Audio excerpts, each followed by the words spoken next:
Today's lesson is on rules for adding integers.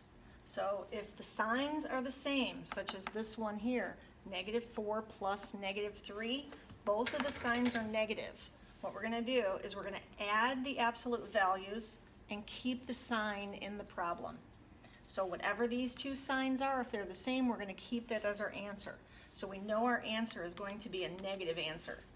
So let's take this. If we have a -4 absolute value and we add that to a -3 absolute value, the absolute value of -4 is 4 and the absolute value of -3 is 3.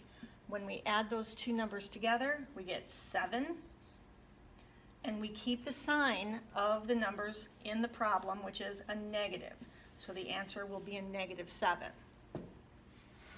Okay.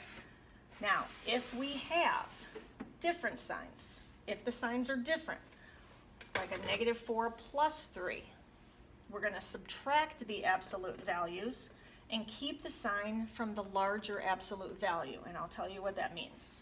So the larger absolute value is going to be the -4 because that equals 4 units away from 0 on the number line. So if we have a -4, which is 4 units away, and we're going to subtract the absolute value of 3 here.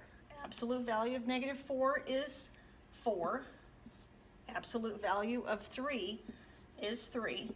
We subtract those, we get an answer of 1.